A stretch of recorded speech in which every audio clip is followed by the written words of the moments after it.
So hi, good morning everybody, all our Cyber Sangha.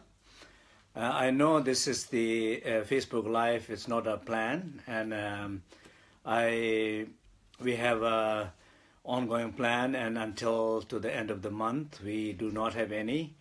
But I am here in Amsterdam, wonderful weekend, teaching and this weekend, and I was have a wonderful time with the Sangha here.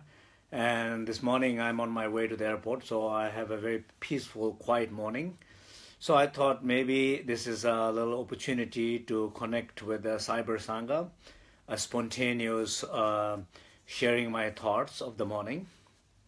So what I would like to talk a little bit this morning is this very kind of important idea of wisdom, and that in all spiritual tradition, and particularly like in Tibetan tradition, in like in a concept in like in Buddhism, so idea of wisdom is, I think, is very important. And then what does that mean? It kind of goes into some sense of discussion about self, who we are, or who I am. And so some sense what is said is that that everybody and everything there's no inherently existing, there's nothing is inherently there, that everything is imputed by our mind, projected by our mind, like in quantum physics, same principles. And so here, what does that mean also is some sense all the identity so far in our life until this moment, that whatever you have been thinking who you are, you just got it wrong. So basically you are not that. So everything that you thought of yourself is basically you have imputed something on something, some identity, which your concept, which your conditions, which your grasping mind, and you are not that. So do you all hear me okay?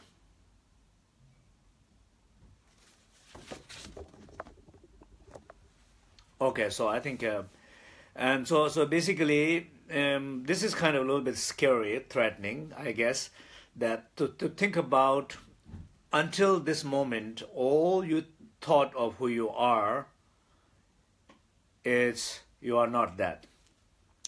And probably the same thing is true, that all you identify this moment who you are, that you identify this moment, it's also who you are not. That's scary too. Then also that all identity that you are going to project in the future, that who you are, is also you are not that. So basically, you are not all what you thought you were, which projected by your ego. And you are not what you think you are now, and you are not what you will project in the future who you are. So basically, in some sense, you are no one the way you have been projecting. And of course, in a way, anybody is interested in spirituality and in personal development and ultimate liberation and enlightenment. We all know that we are interested in to overcome that identity, that pain identity, that condition. We are interested. We are committed, interested to understand, to overcome, to realize that for liberation. So true liberation only exist a true self-realization, not projected self, recognition of projected self. So we all know that very clearly, but any time in our life, if somebody kind of tells you you are no one, then it really hurts. Or even slight suggestion, somebody is saying you are no one, you are not important, I don't see you, I don't hear you, who are you? Any of those suggestions is very hurting and painful. So I think it's kind of important to reflect that. Reason why I think it's important discussion. Reason why it's important to discussion is because some sense I think every time when you think you are someone, you have blocked all the other possibility who you can be, or who you can play role of, because you just so strongly identify with one limited aspect of yourself. It's like a multiple personality manifesting one specific one and conditioned by that one. If you look, every experiences that you have, every pain experiences that you have in relationship with people, that if you look the nature of that pain, it's every time is the same issue, because you just basically are being hurt because all the other identity is not accepted in that situation, or you're not able to process it. Because, like for example, I give a very specific example. If I identify so much with as a teacher, then probably I will feel as a teacher, and I'll go to talk to my friend who is not my student. I'll try to advise. Or I'll go to talk to my wife and trying to advise. And I will try to talk to my son and trying to advise as a teacher. I know none of those work, because my friend is not my student. We share more equal things. So basically, that moment when you are identifying with one thing, you are limiting yourself so much. So in that sense, in a way, it's very nice feeling to be no one. I know it's a little scary, but at least the idea of I am no one. I am no one. I am no one in a sense. It's not saying nihilist, denying anything, but I am no one that I think who I am this moment. I'm not a teacher. Or I'm not only a teacher. I am not only a father. I'm not only a friend. I am not only a husband. And I am no one. Some sense of I am no one. I am no one. But I am no one kind of allow me to be anyone. Allows to me to be anyone. Allowed to me to be somebody who, walking in the street, I see somebody needs my help. It allows me to be a helper. It allows me to clean kitchen. It allows me to make up my mess in a room. It allows me to do anything if I am no one person. So in some sense, so what I'm trying to say here is, in a way, the question is, who are we? Who am I? In a way, who I am is, from theoretical, from the teaching point of view, I think some way we think about that. It seems like maybe it's a more better way to say who I am. It's I am this infinite potentiality, space. I am this unbounded sacred space. It's not just saying I'm a space, but I'm saying that infinite potentiality, what space provides as a quality. Definition of space is the one which allows. Namke goje. Space allows. I am the one who allows to manifest all my potentiality. So who I am that infinite possibility in that unbounded space. Who I am is this pure awareness. I am this pure luminous light. I am this pure warmth, love, compassion, enlightened qualities. So basically, I am this enlightened qualities. I am this pure awareness. I am this infinite possibility, unbounded sacred space. I am these three kayas, three pure dimension. That's who I am. Okay, why I thought to talk about this a little bit this morning is just because I listened to some of things in the Facebook, and I saw some of the people in the West. I know like sometimes people talk about what you think, you become that. So in some sense, your thought is important. A positive thought attracting positive situations, law of attraction.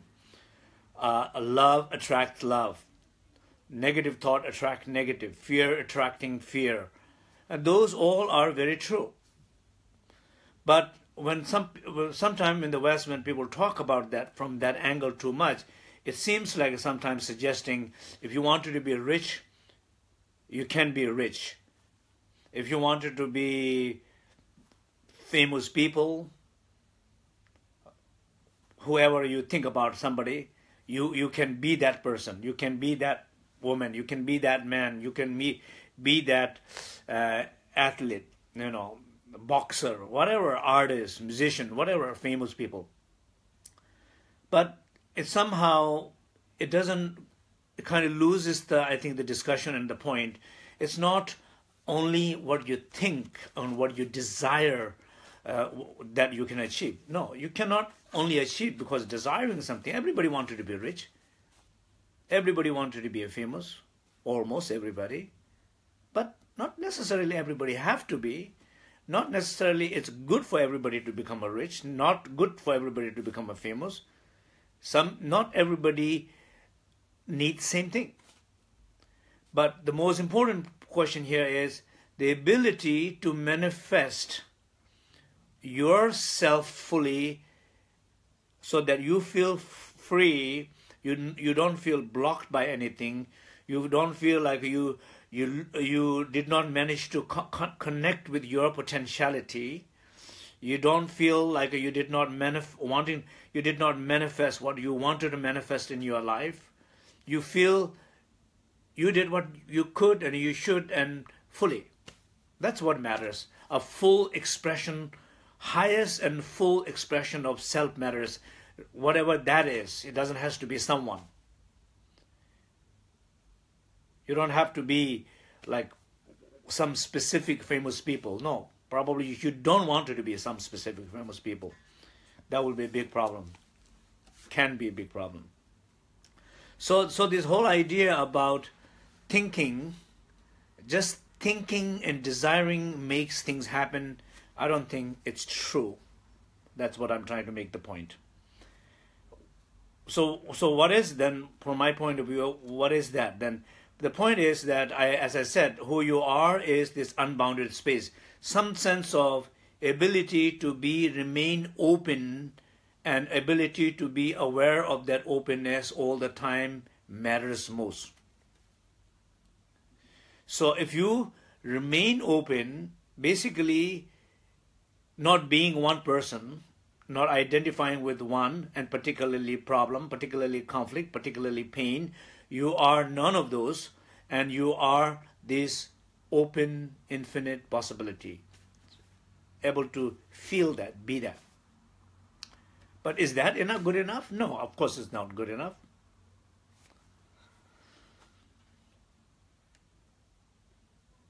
You wanting to be something is not only the way you become somebody. Or working hard to become somebody is not necessarily you become somebody. There need to be some cause conditions perfected together to achieve something. So what is important in the second place, it's knowing. That's the awareness. Being fully open and seeing, knowing. most important to see yourself fully, your true self fully. Recognizing your true self fully. And then when you see yourself fully, who you are is not one. Who you are is this infinite possibility. So when you look at yourself, you feel this unbounded space. You feel this infinite possibility. So in that infinite possibility, you need to find, you need to see, you need to be aware all the possibility for you that particular moment. That particular moment provides very unique set of circumstances and a situation, what you can achieve and what you can do, how you can grow yourself, how you can benefit others. In that particular circumstances, it gives you infinite possibility. Resources, infinite possibility resources that everybody have. I can clearly know that in this my situation, this moment in my life, I have an enormous amount of resources to do things that I feel this moment that I wanted to do. Same thing for you. So having it's not good enough. You need to be aware of them. Awareness is the second most important thing after the infinite possibility. Infinite possibility does not just create things, but awareness creates things. Awareness directs things. Awareness gives a fire, direction, balances,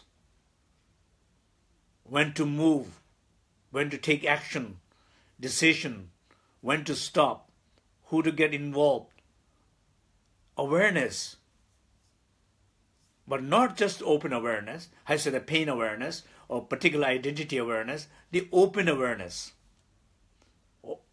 able to see that. So once you see that, then the action, what we call conduct manifest.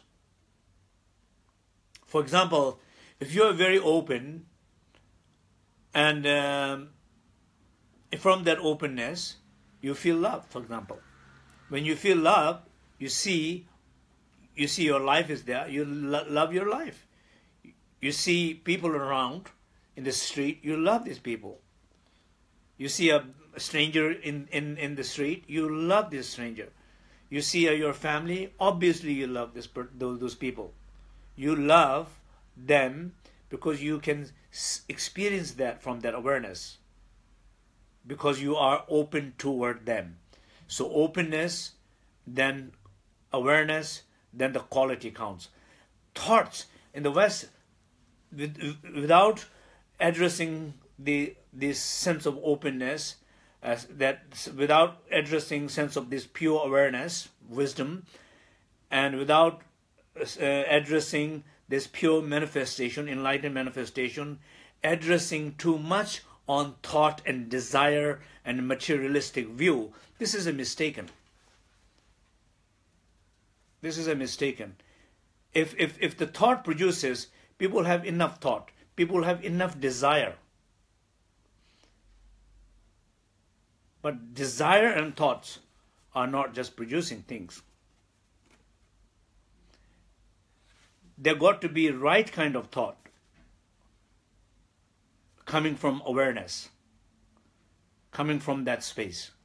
Then only the manifestation can take place. So basically, few things here. One, not everybody have to be same. I should not try to be somebody else. Hold is looking at the magazine. Every place you go, every waiting room have these magazines. You look at them. Do you want to be any of these people? No, you don't want to be any of those people. They're suggesting. They're suggesting you should be like him. You should be driving car like this car. You should be staying on this neighborhood. That's what the magazine is trying to say. That's what the publicity is about. That's what the selling, they're trying to sell things about that. But you do not want to be any of those. You wanted to find yourself. It could be similar to one of those, but whatever that is, you have to find yourself. So finding yourself the desire, materialistic desire, grasping thoughts, it's not the way you achieve success of life. It's certain kind of thought. For example, let's say, give this one example of sense of think positive. Now, when you are in a negative thinking thoughts, how you can think positive? There are a lot of people who wish to think positive. They cannot think positive. There are a lot of people who don't want to feel fear, but they cannot stop feeling fear. There are a lot of people who don't want to get angry, but they cannot stop getting angry. To just think positive, it's not easy either. Of course, sometimes people say, okay, well, you cannot think, just at least pretend to be thinking. Yes, you can pretend to be thinking thought, you can be pretending to be happy, and that might have some role, that might have some benefit, but this is not good enough. So I hope maybe just some of these thoughts, I thought maybe I share, and maybe could have explained a little bit better, but I hope at least this discussion, I'm able to kind of bring it up, some discussions here, so that we can all keep thinking. And this is for me, I have little, next couple of weeks we are stopping a scheduled a Facebook Live, so I thought this morning has a little time, quiet, peaceful, beautiful morning, and I thought that it's a good moment to connect with the Cyber Sangha, and also I have one thing I want to do, maybe tomorrow or something. I will share a special thing that I want to share with everybody. It's when I was traveling in Nepal, Yongzin Tenzin Namdar Buche, my teacher, I asked him if he could give some blessing to the Cyber Sangha. Then he recited Wisdom Loving Mothers mantra, Sharab Chama mantra, and so I will put that sometime tomorrow or next day. So it's a blessing. So I hope all of you are able to connect with him and feel his blessing, his presence, and that's beautiful. So thank you.